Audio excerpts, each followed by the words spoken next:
Good morning, everyone. Thank you so much for getting up early, and if you're on the East Coast or especially on the West Coast, and would love to just welcome you to our National News Lit Camp here during our 4th annual National News Literacy Week. This is going to be hopefully a really engaging and relevant day of professional learning, focusing on news literacy and the important concepts of trust and credibility. We are super thrilled that we have some amazing journalism professionals from NBC Universal News Group who are going to be joining us throughout the day today, talking about some really important topics. A number of my colleagues here at the News Literacy Project are going to be joining me throughout some of these sessions.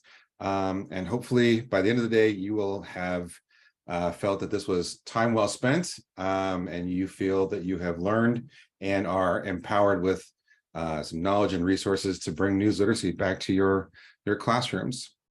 So let me just go through a quick overview about some of the things that we're going to be doing today.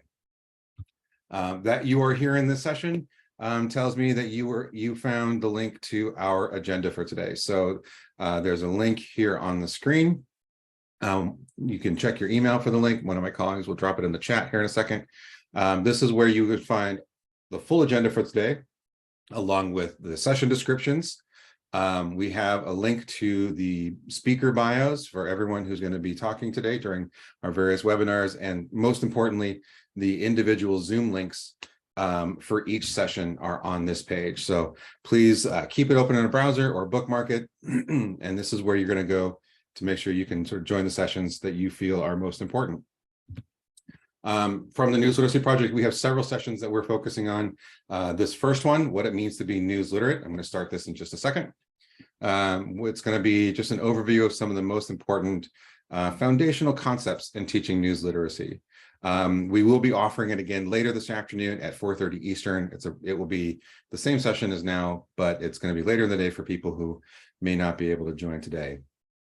Following this session, several of my colleagues are going to be doing a session called Introduction to News Literacy Project Resources. That's at 10:30 Eastern.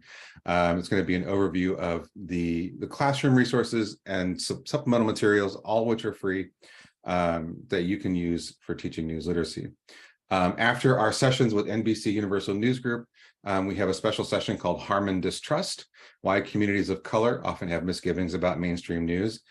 This is a really important topic also because they're going to be discussing a brand new lesson that's launching for the Checkology virtual classroom on this topic. And so that's at 3 p.m. Eastern. We have 3 amazing panel discussions facilitated by the NBC Universal News Group. The first is going to be about misinformation. How do news organizations and journalists discuss misinformation without being accused of being biased, and ensuring that they can maintain public trust? The second is really kind of unique to broadcast news. You've often seen news programs where there's a panel of people talking.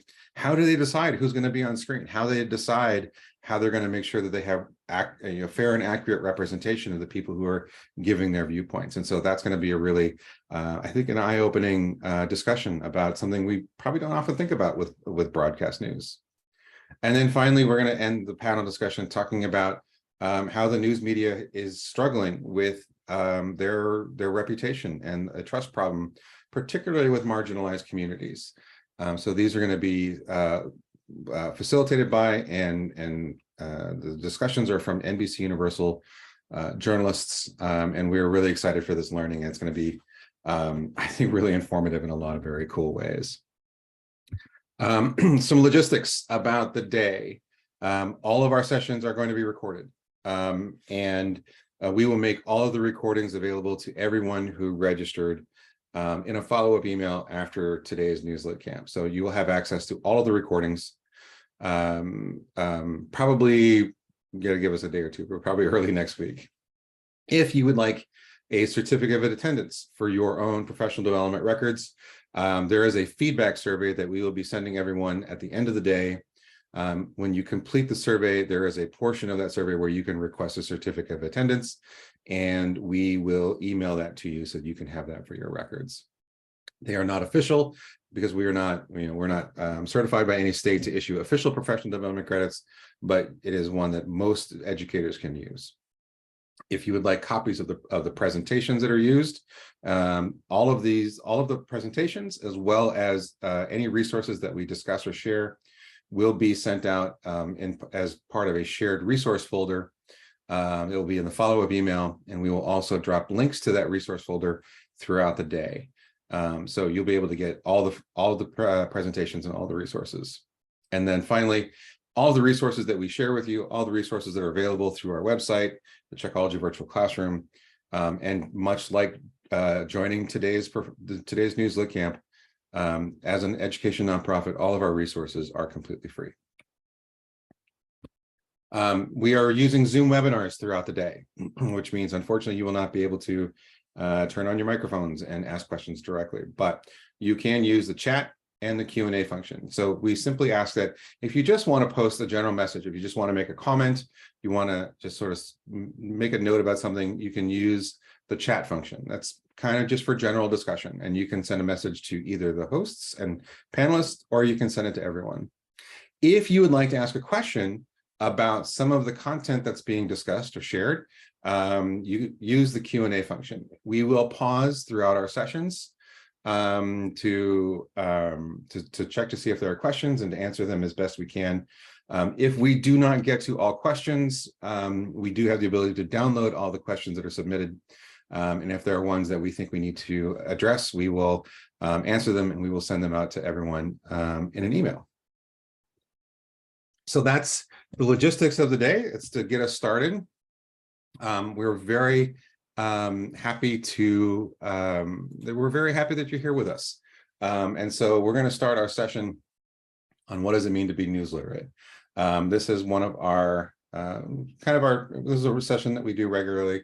But what I'm hoping to do with this session is to outline some of the really important core concepts, essential questions, and kind of introductory learning objectives for starting news literacy education in your classes. My name is John Silva. I am the head of the professional and community learning team here at the News Literacy Project. I have been with NLP for almost 6 years. I joined in March of 2017, and prior to that, I was a social studies teacher here in Chicago. I taught middle and high school social studies teacher, and I actually used some of NLP's original programs with my middle school students a number of years ago. My team, we do professional learning like this for educators, but we also have been expanding our work to teach news literacy concepts to various adult audiences, including community and civic organizations. If you'd like to reach out to me following today's NewsLitCamp, my email address is there at the lower left of your screen. I do share a lot of things on Twitter. I spend a lot of time on Twitter for work, especially, particularly relating to sort of keeping an eye on things that are happening with misinformation. And so my Twitter handle is also there in the lower left of your screen. So I want to start by having you think about your phones. This is where I really want to start. I want you to take out your phone, or just think about how much you've used your phone. And I want you to think about, like, what is it you've actually been doing? How much have you scrolled through in social media? Think about if it's Instagram or TikTok or whatever, how many posts do you think you've scrolled through versus how many posts you've actually engaged with in some way? Think about how much you've communicated with people today, right? Have you sent text messages? Have you sent and received any emails? Did you open up a news app? And if you did you actually read any of the articles, or were you just skimming? And this is kind of an odd one, but have you actually spent any money using your phone? Have you bought something or sent and received any money? So just think about that. It's about 10 minutes after 8 o'clock here in the morning here in Chicago. I know I've already sent numerous text messages. I've obviously been sending a lot of work messages, getting ready to start the day. I had to communicate a couple things to my son's teacher this morning already. I did skim through a bunch of news articles, so I've already engaged a lot with my phone already this morning. And so just thinking about that, I want to emphasize this. This is called the Internet Minute. So this is this one's a little out of date. Need to see if they have a new one coming up. There should be a new one coming out fairly soon, but this is from the folks over at Visual Capitalist. And basically what they do is they look at aggregates and averages of how much people use the internet. In particular, how much of it is using the internet through mobile devices. And what's really important about this graphic is to realize just how connected we are to so many different things in so many ways through the internet. It's more than just social media. It's things like shopping, right? We are buying things not just from Amazon. We're ordering food. Sometimes from restaurants, we're ordering groceries delivered. We're sending people money, right? We're paying people back for things through Venmo. But it's also other things, like there's one here called Strava, right? People who are athletes will record their workouts and share details about their workouts through apps like Strava and others. So we use the internet for so many different things. And what I think is important to note is that we don't really think of it because it is so commonplace. It is so ubiquitous in our lives right now that it's reached the point where there's so much information that we're just kind of filtering a lot of it out. It's just there and we're doing it, but we're not even really thinking about it. We're becoming very passive consumers of information in a lot of ways. And what's going on right now, it's like we're filtering out so much information, we're filtering out so much noise, but we're still connected, that it actually is making us much more vulnerable to misinformation in a lot of really important ways. So this is one of the challenges that a lot of us as adults have, is that we're just letting it wash over us. But there's another really important thing that we need to acknowledge, and it's the role of technology and the internet and social media with young people today. There is this pervasive myth that young people are digital natives, that somehow they were born with some innate ability to use technology. And it's simply not true. They're growing up with social media. They're growing up with access to everything that we do, right? But they don't know how to navigate it. They don't know how to sort it. They don't know how to, evaluate what they're seeing in any meaningful way. So there's this disconnect where we see how easily young people use technology, but we haven't really stopped to think about whether or not they really know what they're doing. And so that's why, at a fundamental level here at the News Literacy Project, we believe that news literacy education isn't something that would be nice to do. It is something we absolutely have to do. Because when you think about information, when we think about the decisions that we have to make every day, especially when we talk about being engaged in the civic life of our communities and some of these really important decisions, you have to be credibly and reliably informed and able to make those decisions. And it is overwhelming and complex, and it's only getting more complex as technology advances, as more things are interconnected. And so they are growing up with this, and they have a comfort level with it, but they need to be, in some ways, I guess, less comfortable. They need to know that there are ways that they have to navigate this. Because if we don't actually make a deliberate effort to teach them this, to teach them news literacy, we're actually doing them a major disservice. And the fact that you are here learning with us today, this gives us a lot of hope that news literacy is going to be embedded in many more classrooms as we continue to do our work. So what is news literacy according to the News Literacy Project and how we do our work?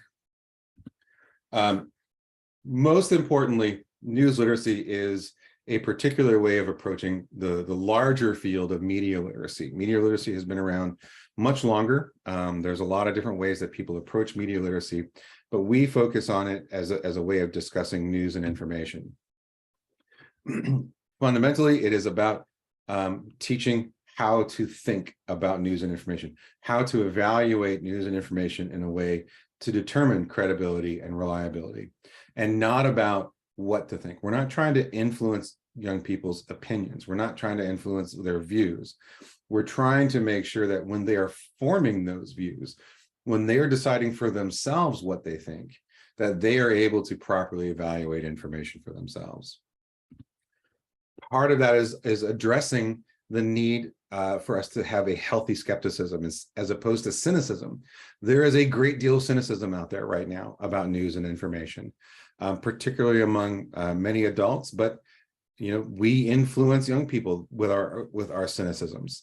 And so news literacy is about teaching important habits to be skeptical about news and information, because we want to be able to evaluate it, but we also have to be willing to accept it if we can determine that it's credible. If we are cynical, we're never going to trust anything. And then finally, it's really important through news literacy to understand the role of journalism and the free press protections under the First Amendment for us to be informed. We cannot know what's happening in our communities, with our government, with the things that are happening around the world. We cannot know a lot of those things that are happening if it wasn't for journalists reporting on the events of the day. And then the last thing, in all of the work that we do, we are rigidly nonpartisan. There are a lot of topics that we cover that can be that can seem very partisan, but there are ways of talking about partisan politics where you're not engaging in actual partisan viewpoints. So we emphasize the importance of being nonpartisan when we discuss our learning standards and when we build our resources. So these the knowledge and skills we're going to talk about in this. It is primarily for your students to think about, but it's also an opportunity for each of us to think about our own habits when we are navigating news and information. So one of the most important things is talking about credibility. What does it mean for information to be credible? And what does it mean for a source of information to be credible?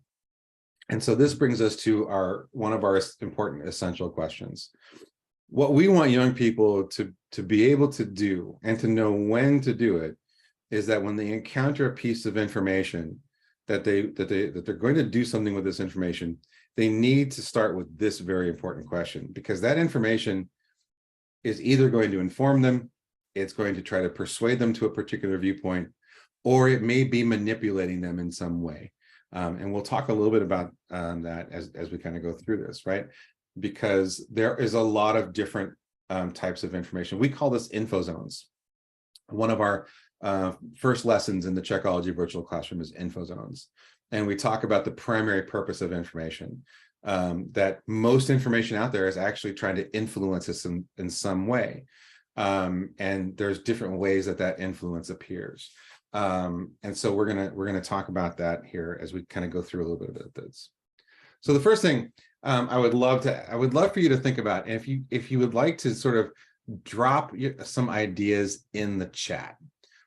If you were pressed to define news, how would you define it? What words would you use to define news?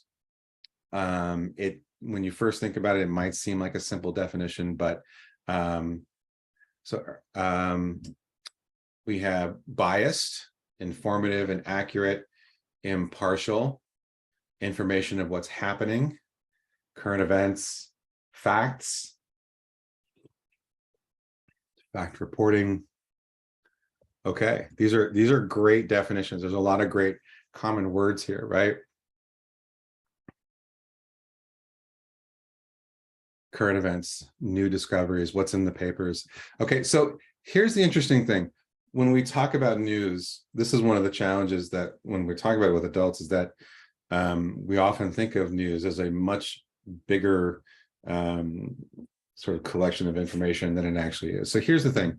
Here's how we define news in our resources and when we work with young people, is that news has one purpose, and that is to inform us. It is to tell us about the events of the day, the things that are important, the things that are of interest in various ways, and it's about these issues. Most importantly, that reporting needs to be fair and accurate and impartial. So when we start to talk about news with young people, this is a really important definition, because this is what starts to differentiate news as a particular type of information from other types of information that are trying to influence us. And we'll talk about some of those influences in a second, but this is what's really important, is that we need to talk about news in a much more specific way, right? It is informing us. It is meant to be fair, impartial, and accurate. So how do we know if news that's trying to inform us is credible? How do we evaluate news for credibility? And so what we teach in our resources is called the 7 Standards of Quality Journalism. So when we talk about the profession of journalism, the journalists and the editors and the news organizations that are out there doing this news reporting, these are the standards that they follow in their work to ensure that the reporting is fair and accurate. And there are some really important aspects to this that come into play, that these are things that we need to be teaching young people to look for. There are certain hallmarks and signs and things that this is how we are to teach young people about evaluating. So first off, let's talk about just broadly about a news article. So this is an article from just a random article from the Texas Tribune. It's about the possibility of tax rate increases and things down in Texas. So what is some of the general things that make an article a news article? So one of the first things is the headline. We're going to be talking about some vocabulary here. Headlines are straightforward and to the point. They mainly contain nouns and verbs. There's not a lot of there's really no adjectives. There's no superlatives. They're straight and to the point. They tell us what the article is about. Following that is the lead. So the lead is basically a summary of the article. Sometimes it's a separate piece under the headline. Sometimes you might see it as bullet points, but basically the lead tells us an important summary of what it is that we're going to be like. If we can take the main idea from the article, that's what's in the lead. When we look at below that, there needs to be a byline. We need to know who wrote this. And there should be a name attached to it. If there is no name attached to it and it's trying to be a news article, that's kind of a red flag. We should be looking for that. We should know who wrote this. And then when we see things that are used as evidence in the news article, if there's any quotes, any facts, any details, there needs to be an attribution to a specific source, right? So there's a quote here. And that quote is attributed to Jasper County Judge Mark Allen. And so it's in quotation marks. So that journalist made sure that they know exactly what the quote is, and they told us who said it. And then just in general, when we look at a news article overall, it's written in the third person. It has neutral wording throughout, unless it's a direct quote for someone. It has a logical flow. But one of the most important things is you don't hear the journalist's voice in this, right? This isn't the journalist telling us this in the first person. This is how the writing happens. And so these are some things. Going through the vocabulary of a news article is a really important exercise for young people to realize that if it's informing us, it needs to be in a very straightforward, very logical way, with neutral wording. And so these are the things that we can talk about. So it is very much a vocabulary exercise. One of the most essential aspects of journalism, and part of this is verification. Verification is the heart of journalism. So this screenshot is actually from an activity that you can find on our website. So a colleague of mine, her name is Susanna Gonzalez. She worked here at the News Literacy Project for a few years. Prior to that, she was a journalist for Reuters here in Chicago. And she covered the Jason Van Dyke trial here. Several years ago, Jason Van Dyke was a Chicago police officer, and he was convicted in the killing of a young man named Laquan McDonald. It was a major story here in Chicago. It did get some national attention, but as she was reporting on the story, this is how she did her work. So as she wrote her story, she would highlight every little detail that needed to be verified. And then she would go through her notes and she would go through her reporting, and she would make sure that she had verified every little piece and knew how she had verified it. This is probably, it can seem a little tedious when you think about all the little minute details that need to be verified, but this is part of how journalism happens. This is how journalists are doing the reporting. They make sure that they get it right the first time, every time. And so verification, when we look through this, so this is an activity where young people can take an article and kind of practice some of these skills. That verification happens from a number of different types of sources. So quality reporting, reputable reporting, doesn't just rely on one source. There needs to be multiple sources, and they have different viewpoints. So recognizing the different types of sources that are used is an important understanding to realize, like, what goes into a news report. For example, when we talk about eyewitnesses, eyewitnesses are often the ones who are on the scene, but they may not have the full picture of what happened, and they may have, they may not be able to sort of have as much accuracy in what they saw. Official and expert sources are probably much more common in a lot of news stories, but there are some limitations. An official source, like let's say a law enforcement representative, they may have very specific information about a story, but they may be limited into what they can actually talk about publicly. An expert source is more independent and may know more about the issue in general, but may not know specifics about the particular topic of the story. And so this is a couple things from a story from the Pittsburgh Post-Gazette. This was about federal funding for expanding access to broadband in Pennsylvania. This is from 2022. So in talking about this, the impact of a state law and this federal funding, they have an official source. So they have Anthony Ventello, executive director of the Central Bradford Progress Authority. So his agency is responsible for this broadband expansion. The reporter also used documentation. They actually provided a link to the guidance from the federal government, this documentation that talks about the challenges with the state law and the federal funding.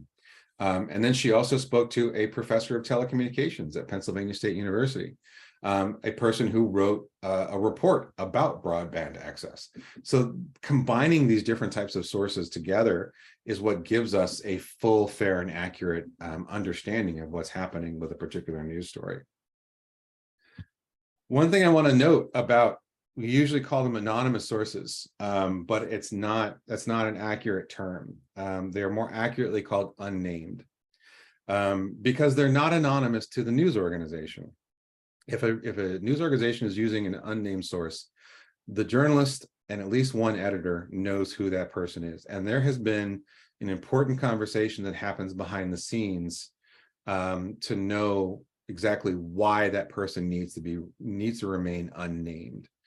And they will also work to see if they can verify that information from someone who will go on the record. So usually when a news organization is using an unnamed source, it's information they can only get from this person. And then there is a really important, compelling reason why that person needs to remain unnamed. So here's one example. So this is from last year. There's some stories about Kanye West. And so this is from CNN, and it's the sources tell CNN, and it's an unnamed source. The person was a former music executive, and CNN explains why, right? The person asked not to be named because of a confidentiality agreement and fear of retribution. And so the editors at CNN and this journalist, they talked to this person and they evaluated their information, and they decided that this is this is an important story, and it's also important that this person remain unnamed. You can have a lot of discussions and debates about this, but what's really important at the heart of it is that they're not anonymous. They're anonymous to us. They're not anonymous to the news organization.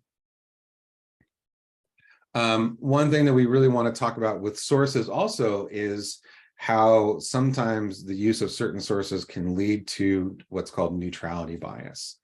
Basically, the idea is that out of an overabundance of caution to avoid being perceived as biased, a news organization or journalist might include sources that actually skew reporting in ways that are problematic.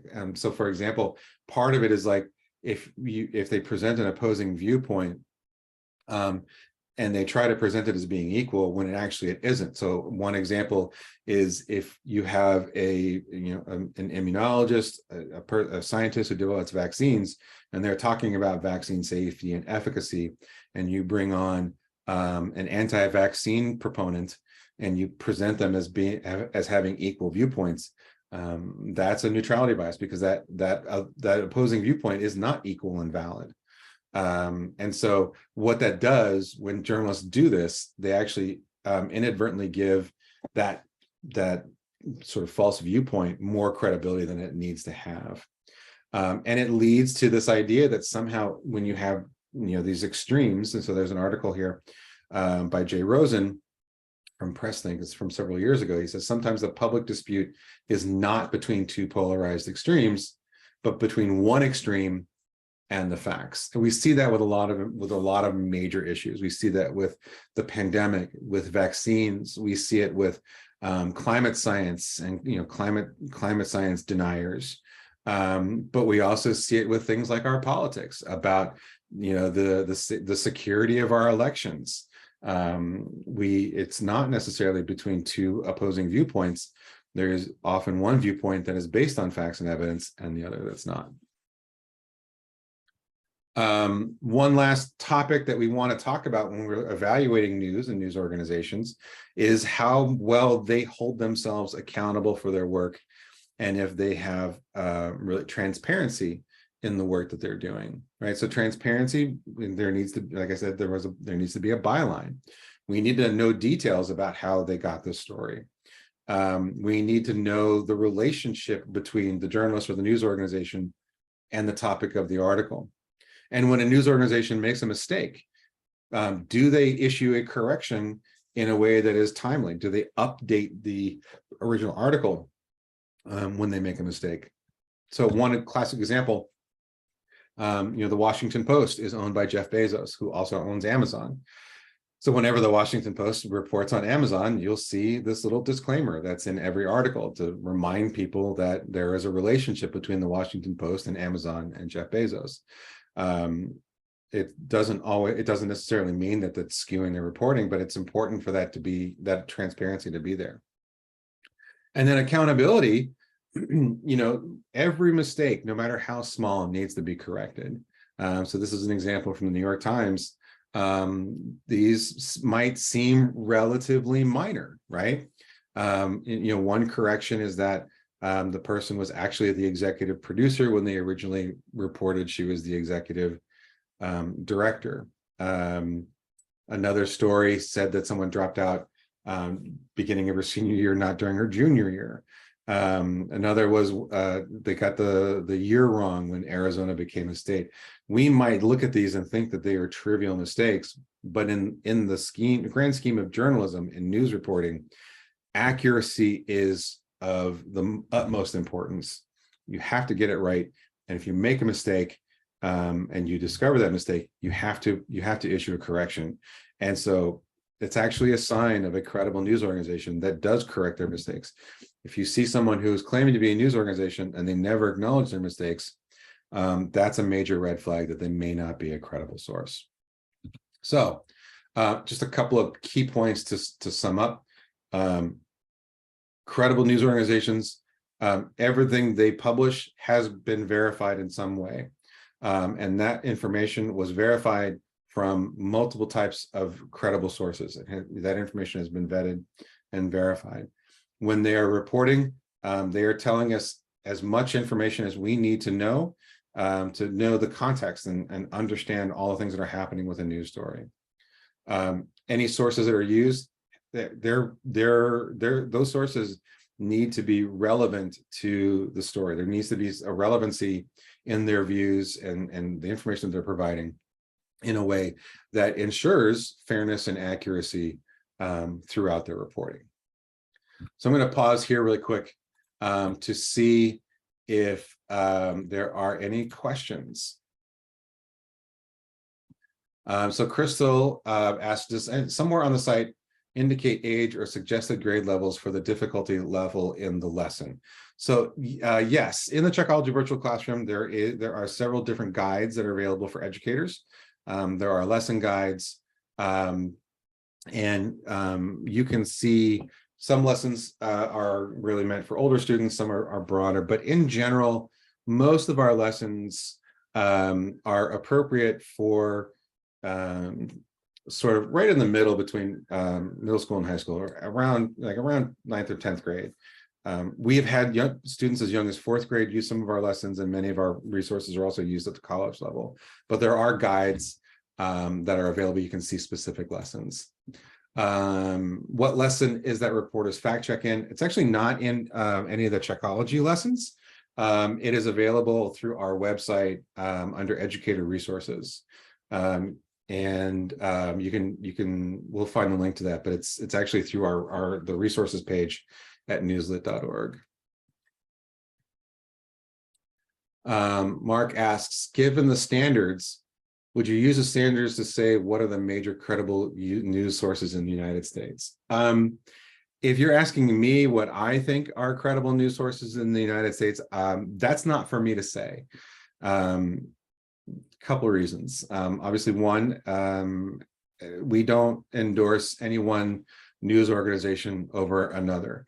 We're here to educate people about what it means for news organizations to be credible. And there are different, but partially because, determining what source of information you would trust, that's also a really personal thing. Right? We all have our own personal standards of what we trust. And I may have a different bar for trusting a source than you would. But what's really important in this is that we're not here to endorse any news organization. What we're here to say is that we need to hold all news organizations to these high standards. And we need to teach young people what those standards are, so they can make that determination for themselves. I don't want them to just take my word for it. I don't want you to take my word for it, because you may disagree with me on some things. And so I know a lot of people don't like that answer when I don't do it, when I don't give an endorsement. But that's the reality, is that we all have different standards and different things that are important. Emily, does your approach align with the Society of Professional Journalists Code of Ethics? Is there value in rooting this framework in discussion about high quality journalism with students? Yes.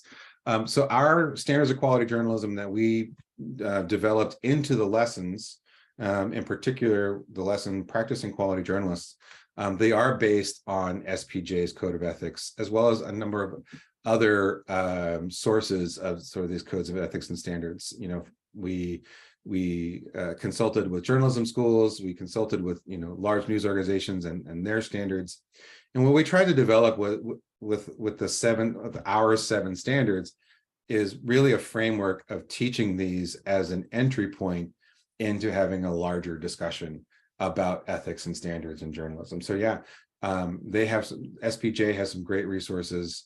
And it's also part of the larger conversation that, and you're going to hear this from the journalists later, is that, this isn't just random people publishing things on the internet. There are professional journalists who follow these strict codes of ethics and standards in doing their work. And hopefully you'll see some of that come out with the journalists from NBCU News.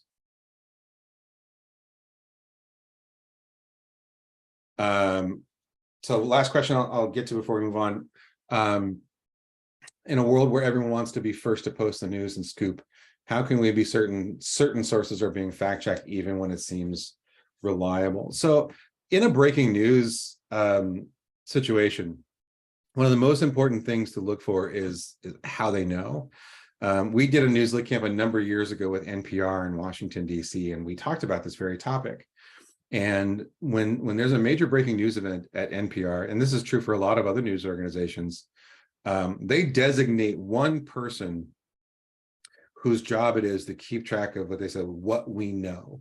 So as reporters are learning things, as they're getting facts, as those facts are being verified, There's one person whose job it is to sort of keep track of all that. So when they're reporting, you know, there's this urgency to report on major breaking news events because people want to know what's happening.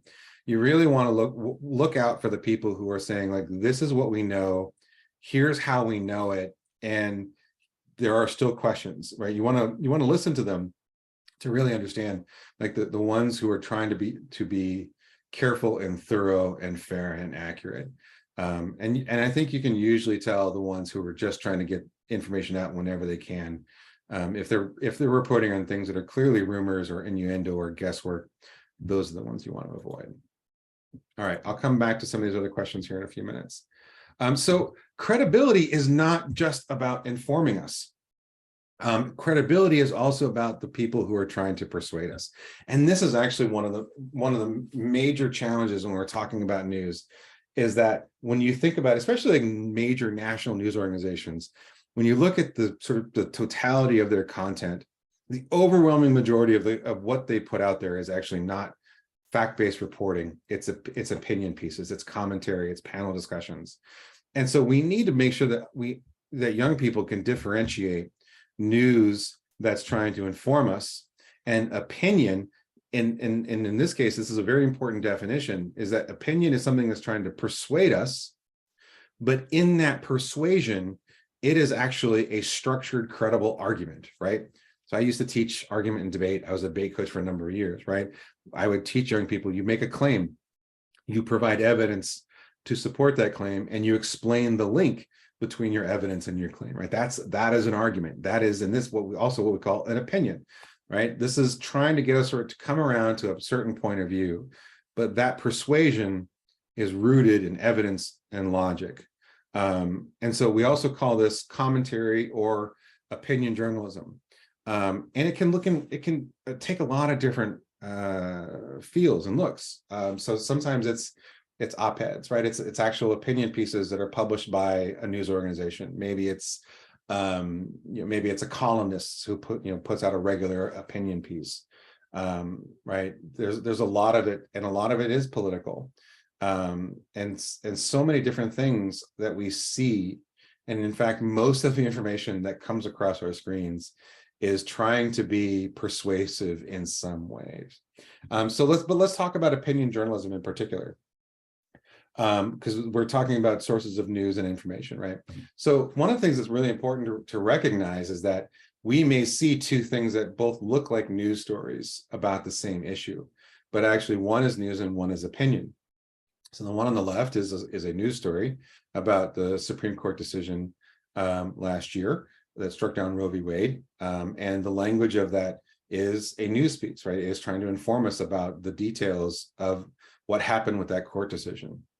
The other is an opinion piece, right? It's labeled as perspective, and you can look and you see the language that's different in this piece, right? So one says chasm opens between states over abortion pills and out-of-state care, right? It's telling us about what's happening. The other is much more persuasive, about threatening rights that conservatives hold dear. So opinion pieces have different language, they have different vocabulary, and they should be clearly labeled, but it's not always so clearly labeled. So sometimes news organizations, they don't properly label things. So these are two stories related to the Gap, right? One is from the Wall Street Journal. Gap CEO Sonia Signol is stepping down, right? Straightforward, it's telling us what's happening. The other, this big question, what the heck happened to the Gap, right? It isn't labeled as opinion, but if you look at the language, it's pretty clear that it's an opinion piece. Opinion journalism always needs to be based on facts and has to have some evidence and some logical reasoning behind it. But most importantly, when we're talking about opinion journalism, it's not just one viewpoint, right? Opinion journalism needs to recognize opposing viewpoints, explain them to a certain point, but use them in a way that supports the main persuasion piece of the article. And so when we're looking at this, again, they need to be clearly labeled. Often opinion and commentary is based on the person who either is on screen telling us what they think or in the article that they wrote. It's a first person piece. They're telling us what they think. There needs, obviously there's a thesis, there's evidence, there's reason, and it may be different to the views of the editorial board, because sometimes the editorial board, often we see this with editorials in newspapers, but we see this with other, major news organizations as well, right? This is the view of the editorial board. So there isn't just one name. This is the board of editors.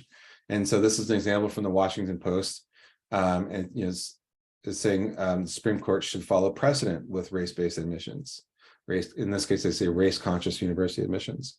So this is the opinion of the editorial board. And it's they often put it as a way to sort of explain really important stories and events in a way to help people understand it, but also to help them sort of figure out what they think about it. Again, there's a clear thesis, there's evidence, there's reason, and then there's also the opposing viewpoint. So this is just a quick example, right? So they're saying that justices should resist overturning major precedent. They should resist making major changes, but they also acknowledge the people who are challenging race-conscious admissions. They're saying this is what they think, this is what they're arguing, but they're refuting and saying this is why we disagree with it. So broadly, we want to talk about evidence and logic. And one of the lessons that we have in the Checkology virtual classroom is called arguments and evidence. And one of the key points, focal points of that, is talking about logical fallacies, and how some people will use persuasive techniques that are not credible. Okay, I'm gonna stop really quick to see if there are some other questions. When mainstream news sources do not consider both sides, this often results in others taking up that side on social media. My students see the mainstream media as being very biased. How do I address this? So I think there's two steps to this, right? And this goes with young people, but I think this also goes to adults in general. It's like when somebody says the mainstream media is being very biased, or if they say a particular news organization is being biased, I think it's important to start by asking, well, how are they being biased? Like in what ways? What makes you believe that they're being biased? And then it's really a discussion about bias in the news. So one of our really important lessons is called understanding bias. And the thing is, most accusations of bias leveled against news organizations is not based on their news reporting, it's based on their opinion content. And that's a really important distinction, because opinion content is meant to be biased. That's the nature of opinion and commentary. It is supposed to be biased. And so accusing them of being biased, and you're basing your accusations on their opinion content, it's like accusing a donut shop of using too much sugar, right? It's supposed to be biased. So we want to reframe the question and start to talk about news media bias in a way that's more structured and more fair and accurate by looking at news reporting. And there are some ways that bias can appear in news reporting. And so that's in the understanding bias lesson. It's a much more complex thing to sort of address in just a brief answer to your question. But the thing is, like, we need to really pull it back and have a more important conversation about what is bias in the news and how can we evaluate it in a way that's more fair and accurate.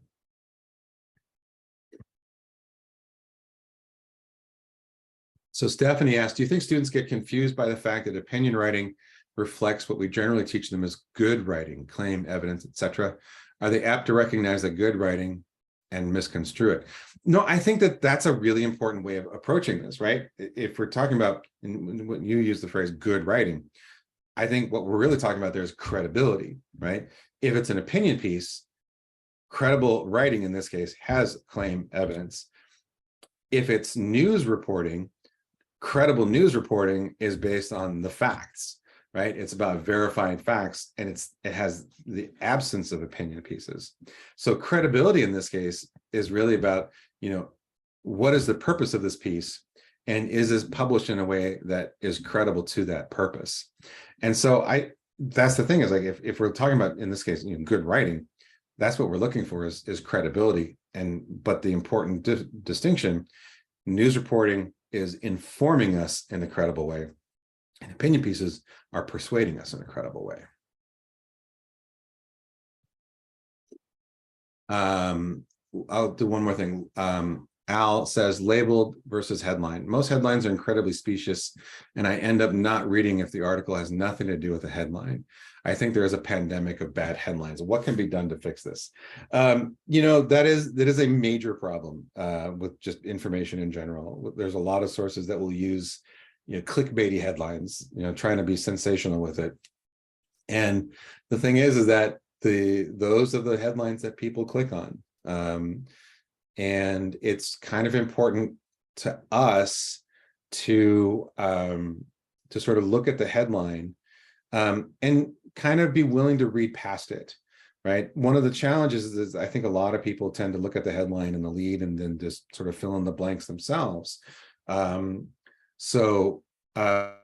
It's kind of important to be able to look past the headline as best you can. But when you see a headline that is misleading, when you see a headline that is problematic, I hope you would feel kind of empowered to sort of call them out. Say, hey, this is misleading. But part of this is us knowing what reputable journalism is supposed to look like, and try to hold them to account. Yes, audio and video. I don't think an audio of the presentation will be available, but a recording will be. So Irma says news can be biased by omitting certain information.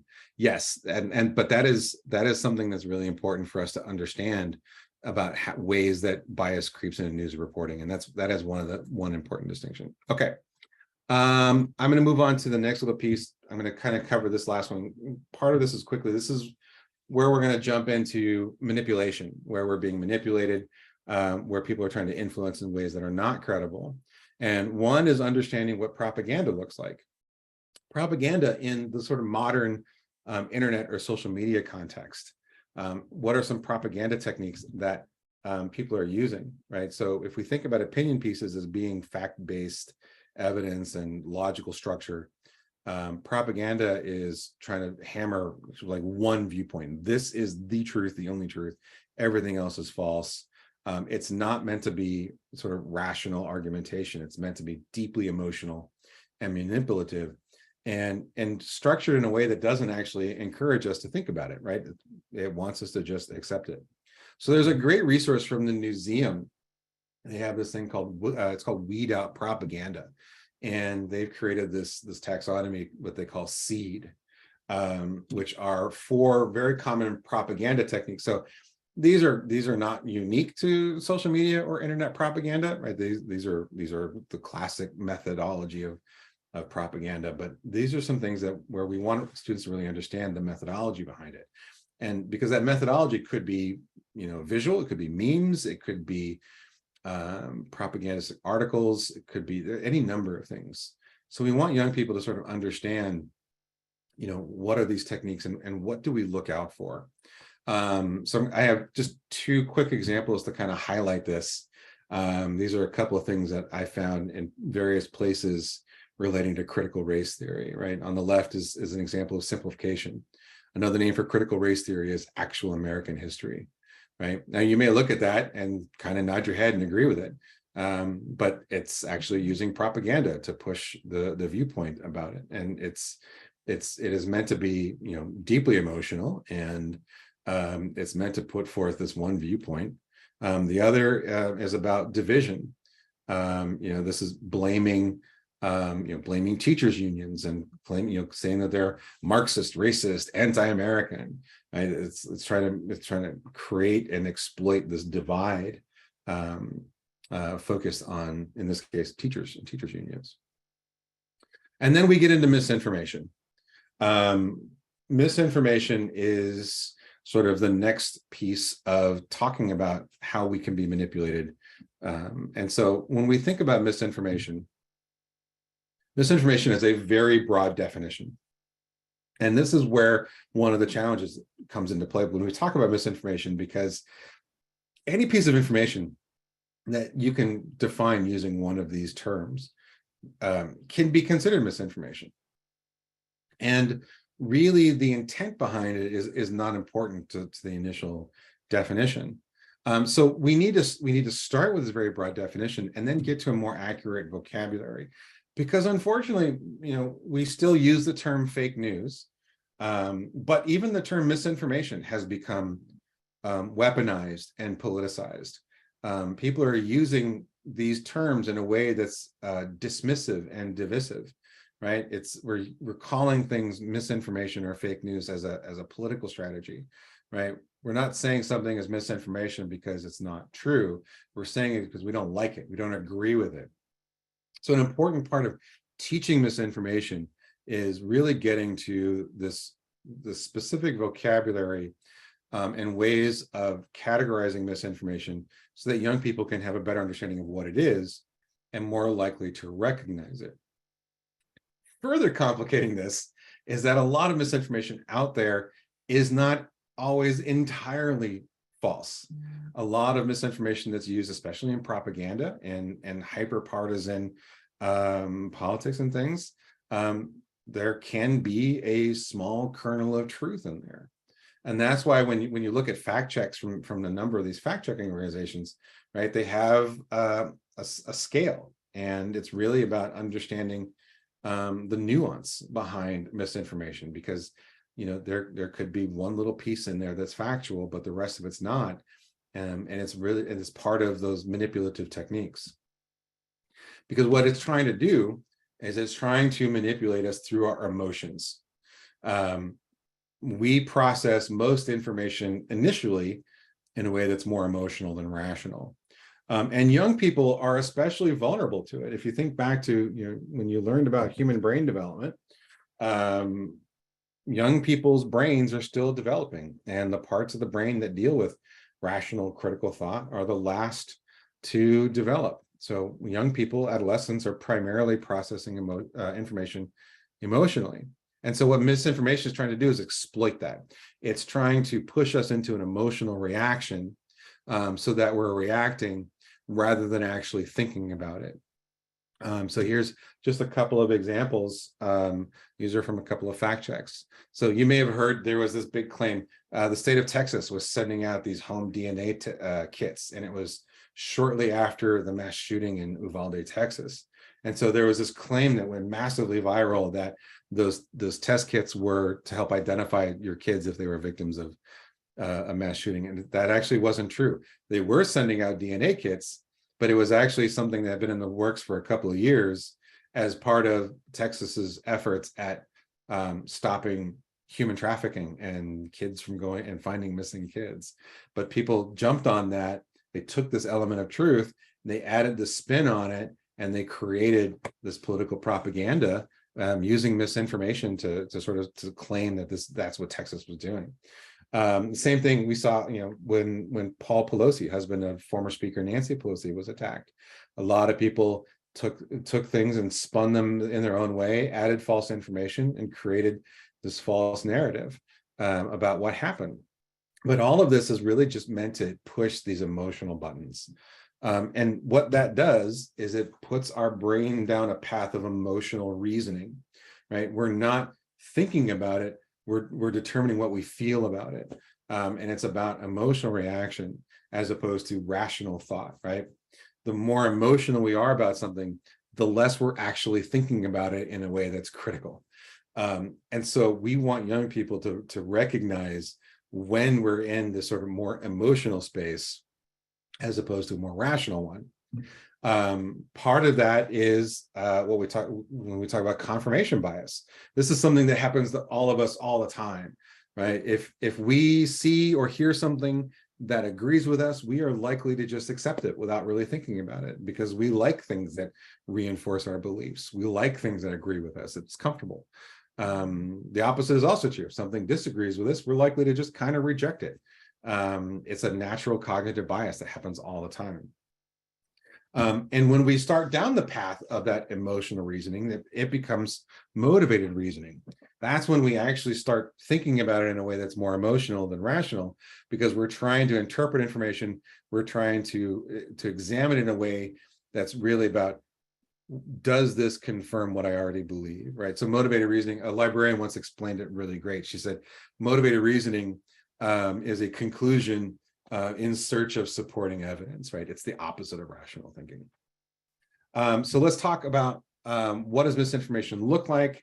When you look at our lesson on misinformation in Czechology, this is what we developed as our 5 types of misinformation. 4 of these are based on sort of the ways that they are different in their techniques. And then the last one, satire, which I'll talk about, is slightly different. So one of the most common is manipulated content, often with images. Something is photoshopped. They take an original image and they edit it in some way, and they change it to create misinformation. So in this case, President Zelensky did not have a swastika on his jersey. He had the number 95. Images are very, very common, but there's other ways that you can manipulate information to create misinformation. So for example, there were a couple of instances where people took videos of former Speaker Nancy Pelosi and they slowed down the videos to make it sound like she was drunk. That's manipulated content. Editing videos so you only see certain pieces of it. Also, changing the audio. That's other types of manipulation. So manipulate content is a very particular type of misinformation, and it's very, very common. Another one is called false context. So there's no audio to this little video clip, but this went viral about a year ago in the early weeks of the invasion of Ukraine. This claimed that this was the ghost of Kyiv, this heroic Ukrainian Air Force fighter pilot in an older MiG-29 shooting down top of the line Russian fighters. And you can see this video showing one aircraft shooting down another. It's a real video from a computer simulation. It's not actually a real video. So this is false context. So they took a video from a computer simulation, they presented it as if it was an authentic video, and they used it to create false context misinformation. Very common in breaking news events, taking images or footage from other events, trying to make it seem like it's something that's happening now. False context is very, very common. Fabricated content is it's entirely made up, but it's structured in a way to making us think that it's real.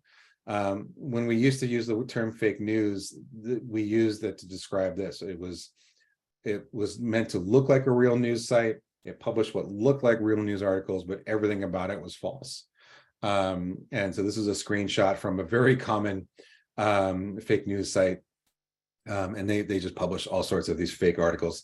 That's a real image of Vice President Harris, Attorney General Merrick Garland. I don't know who the third person is, but it has nothing to do with this fake article about vaccines and baby formula. Another is imposter content. J.K. Rowling did not tweet this. This is not a real tweet. Somebody used an app or a website to create a fake tweet, and it shows up as a screenshot, but it looks like it's from J.K. Rowling. It's got the blue check mark, which used to mean something, but she never tweeted this. And it says, this is, why would she delete this? Well, she didn't delete it because it never happened. So imposter content is when they're trying to use something that's well known to sort of fool us into believing that it's authentic. So the last thing I'll talk about, satire. Satire is actually a little bit more complicated in the context of misinformation. We know generally what satire is, right? So satire is meant to be about exaggeration and hyperbole and humor. It's about criticizing a person or a policy, and but at the heart of it, it's meant to be humorous. So when we're talking about satire in the context of misinformation, it's not really about whether or not something is or it is satire. It's really about when satire can become other kinds of misinformation.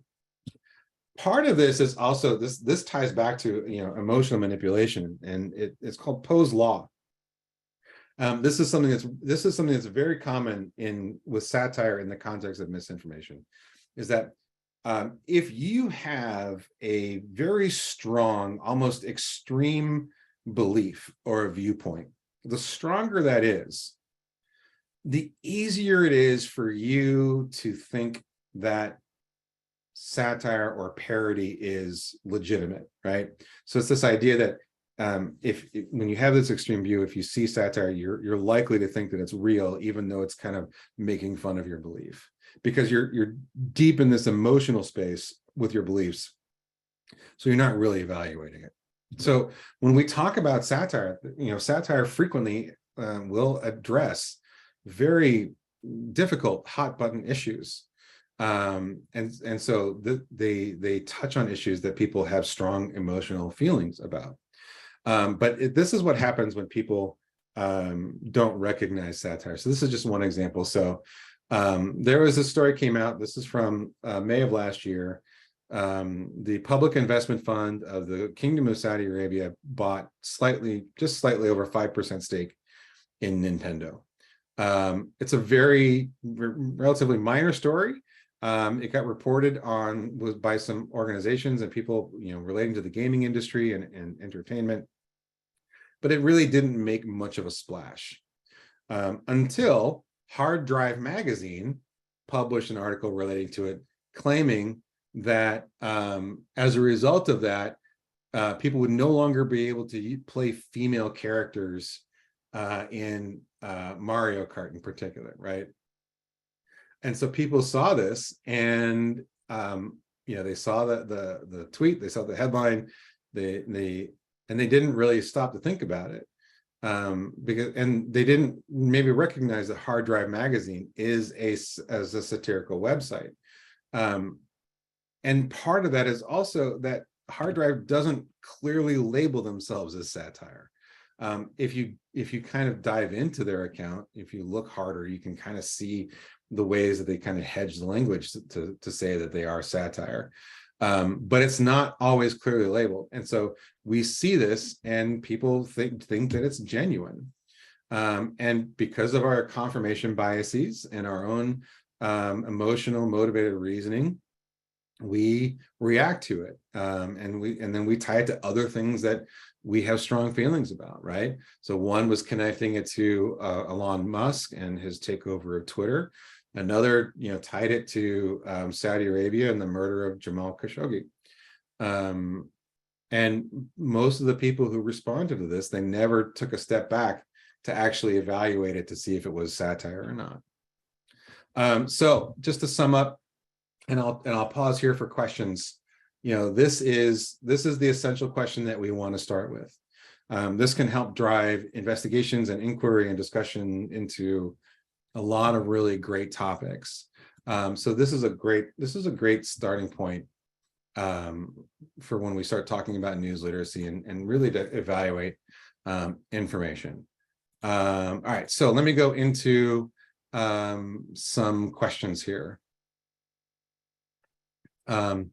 So Mark, how do we get students into a news habit of reading, viewing major substantive news sources every day? It's difficult to be critical if you don't have an understanding of what the major news stories of the day are. Ideally, shouldn't these critical approaches be integrated into a class or course called current events, or reading the news, or examining the news? News literacy should include being informed about current events. Yes, I agree with all of that completely. We would love to see news literacy and current events classes. Fortunately, 3 states have taken very important steps towards that. Here in Illinois, where I live, this is the first year where students are required to have a course in media literacy and civics as part of graduation requirements. It's something that's been in the works for several years. It was originally part of the new civic standards that were rolled out a few years ago. But students actually have to have a course of study in media literacy, which includes news literacy, in order to graduate. New Jersey, the governor of New Jersey a few weeks ago signed a law that starts the process to develop standards and curriculum for, they use the term information literacy. And Texas as well. Texas has media literacy standards that are now included in their TEKS standards. A number of other states are looking into it, and yeah, this is something that it should be its own course. But I think more importantly, I think a lot of educators need to look at their own curriculum and see how news literacy concepts can become the heartbeat of almost any course, right? It's not just social studies and civics. It's not just English and looking at the vocabulary. You know, it's science teachers, right? How is science reported on in the news? How do we evaluate all this junk science? In mathematics, we can talk about how statistics and polling and data visualization can be manipulative and can cause can spread misinformation. But I think what's really important when we talk about young people is also the need to meet them where they're at. You know, they're not going to the Washington Post website. You know, they're not subscribing to newspapers. They're getting their news through social media.